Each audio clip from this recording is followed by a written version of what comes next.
What's up, YouTube? It's your boy Rex Righteous, and I'm back with another Flashpoint. And today's topics will be various of subjects. I'm gonna start off by talking about a new player by the name of Wesley Rodriguez that plays for the George Washington High School, and he's making some noise in the AAA. On Wednesday, June 3rd, they won the championship for the AAA league, and he is making very good noise.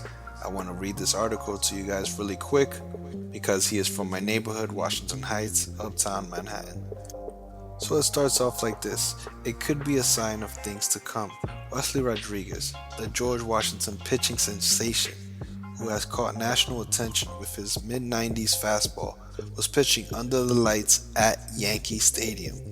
With the bases loaded and 2 outs, a George Washington clung to a 1-0 lead over top-seeded Tottenville in the PSAL AAA championship game. The situation was almost too much like a storybook. But just 5 days away from likely being selected in the MLB draft, Rodriguez ended his high school career with a bang when he threw a sinking fastball to strike out the Tottenville's Everett Rodriguez for the final out of the PSAL AAA title game. He then fell down to the mound and at the Yankee Stadium as a champion. Those are moments, this is from a quote, "Those are the moments I look up to in baseball," Rodriguez said. "If you don't want to be in those moments, that guy that wants the ball in those moments, that guy who wants to hit in those moments, don't play. Since freshman year, I've dreamed about that." Rodriguez replaced Kevin Tapia in the 7th inning after Tottenville got runners on first and second base with 1 out. When George Washington coach Steve Mandel came out to calm down Tapia and discuss a play with him, Rodriguez grabbed the ball and determined to go out to the mound and finish his high school career as a champion. "He took the freaking ball out of the coach's hand," Mandel joked. "But that's how he is. If he wants it, we give it to him." For Rodriguez, there was no hesitation. "I had to come in that last night," the senior said. "I had to do what I do one more time." Early in the game, it was Rodriguez's bat that did the work, and he ended up scoring the game-winning run after Tottenville pitcher John Donahue retired the first 10 batters of the game. Rodriguez hit a line drive double after Donahue intentionally walked Tapia. Rodriguez and Tapia pulled off a double steal, putting runners at the second and third. Leandy Castro Cabrera drove in Rodriguez with a single, but Tapia was called out at the plate on the play. Mandel elected not to start Rodriguez, the city top pitching prospect, and instead sent Yan Manuel Infante to the mound. And at first, it looked like Infante might be in for a long game as Tottenville loaded the bases with only 1 out in the first inning, but the sophomore was able to get 2 strikeouts to keep the Pirates scoreless and raise the George Washington fans to their feet.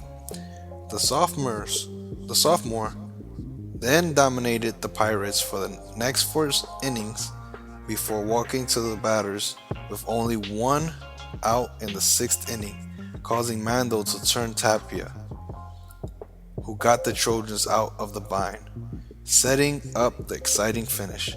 With a city title on the resume, Rodriguez now hopes to take the mound at Yankee Stadium again, but in the major league uniform. Hopefully I can be back here one day because that's my dream, to make it to the big leagues and stay in the big leagues. Rodriguez said, "I hope I get that phone call, and if I do, then that's when the work really starts." Okay, so just wanted to show some light on what happened. There's that these are sort of minor news in other states and stuff like that, but and probably not national news or anything. But this was daily. This was on the daily news. So in New York, this was a big deal. I just wanted to share some light to that and let you guys know that I'm paying attention.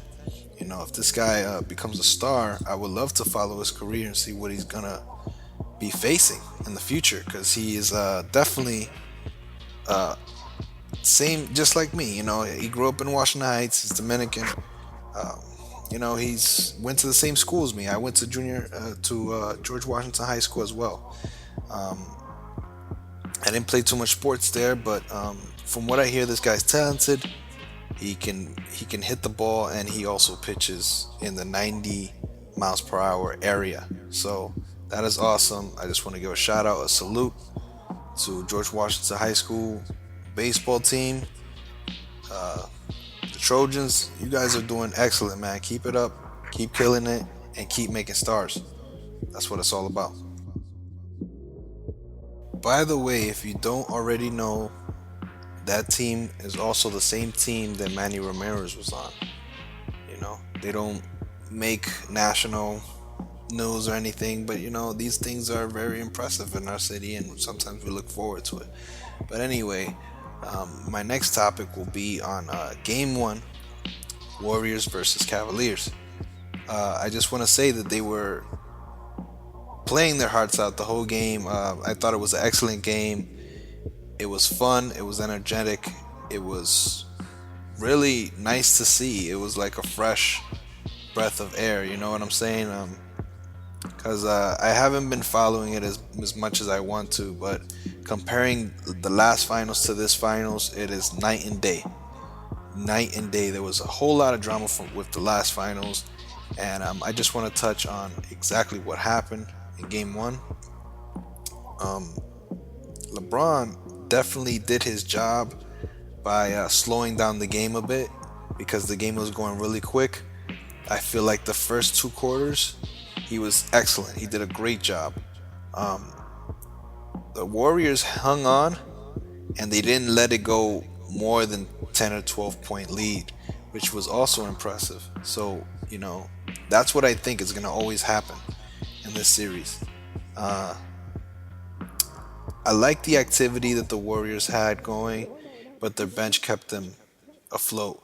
And the next half over, once that went on, LeBron kept doing the same thing. He kept going inside. He kept posting up. He kept trying to give the ball to the center, and he got a few shots off, and he did really well. He was actually almost perfect to me in my eyes. He played really well. Like, he shot some difficult floaters, and sometimes he wasn't even hanging on the fact that he was getting fouled. But these games are gonna have a lot of controversy on them, and these guys play so fast, the Warriors, that I think that there's not gonna be a lot of fouls called unless LeBron starts barreling down the middle of the lane. Now, I think that they were quite a bit exposed in this game, not only because that LeBron had the most points in the team. I mean, there was no one even near 44 points in his team. Not because of that, but I think that at the end of the game, the fact that their coach didn't call any well drawn out plays, and the fact that LeBron kept going to the Archangel offense, it scares me. I am not a Cavaliers fan. I am rooting for the Warriors, but at the same time, I'm also looking at it in an unbiased way, because at the end of the fourth quarter, they could have won that game, and I could have just ate my words, and that could have been it. But at the end of the day, I did predict for the Cavaliers to win, so I could have been sort of right. But my point is that play, the Archangel play, stand at the middle of the 3-point line and tell everybody to split up and get out of my way, that's not going to always work. because the thing is, you can do that, but if you're slowing down the game more than half of the time of the game, you're gonna the one there's gonna be a moment where he could crack. I think, in my opinion, he could crack. That play could go wrong, and this is not a team that you want to mess around with. These guys look serious, so that's all I'm saying. I thought it was a great game. I don't want to go overboard because it's not all eyes on Raf. So basically, uh, that's my opinion on game one. I thought that the Cavaliers were slightly exposed. Breaking news, ladies and gentlemen. I had to switch up this topic because at first I was going to talk about the Kyrie Irving injury, but now it looks like he is going to be out for the remaining of the finals. He fractured a left kneecap in game one in overtime. He says here in USA Today, Irving had an MRI Friday morning at the Stanford Sports Medicine Clinic and will go under surgery in the next 5 days at the Cleveland Clinic in Cleveland. His projected recovery time is 3 to 4 months, the Cavs said in the news release, and the Cavs championship aspiration took a significant hit with the latest news. In my opinion, this is pretty bad. He should be back for the season, but it doesn't look good because this guy's already had knee issues, and it sucks. Overall, it sucks for the Cavaliers fans. So I just wanted to hit you guys up with that, with the news. Also, how do you feel this turns out for the Cavaliers? Do they have more of a chance? I was asking before on my Instagram and Facebook if this game one exposed them, and a couple people said no, and it didn't, because they thought Kyrie will be back. But if he's not coming back, I have to ask again: did that game one expose them? Because without him, you don't got that much of a team. So let's see how this goes. Let's see how this plays out, and wish you luck, Kyrie Irving. Peace. But besides that, I do want to touch on another subject, which will be my last one, and it is about Oscar De La Hoya talking about coming back to boxing. Now, this is pretty interesting because there's not a lot of movement in the Golden Boy promotion team, and there's not a lot of players in the team that are making money. You got Canelo Alvarez, and you got a couple pieces there, but the most highest well-known boxer in the team is Canelo Alvarez, and I'm seeing that he's getting a lot of pressure coming from different sides.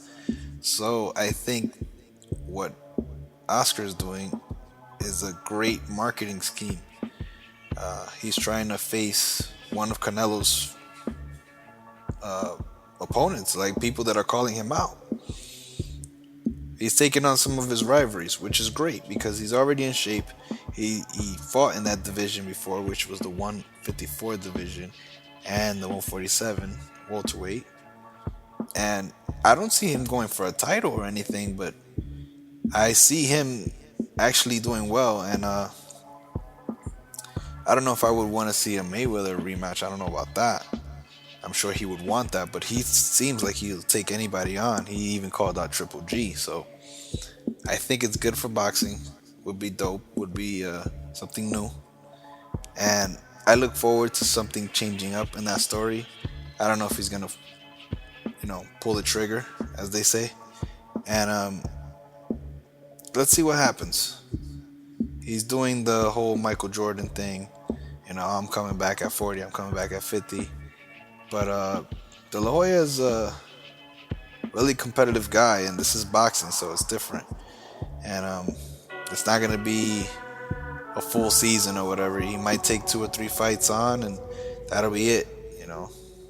Robert Garcia was quoted saying that he needs a tune-up. He should take a tune-up fight, and that'll get him set into the right motion. So basically, that's it. I just want to hit those topics really quick and let you guys know that I'll be hitting you guys with more news as much as possible. Hit me back, subscribe, like, comment. You already know. It's your boy Rex Righteous. Peace.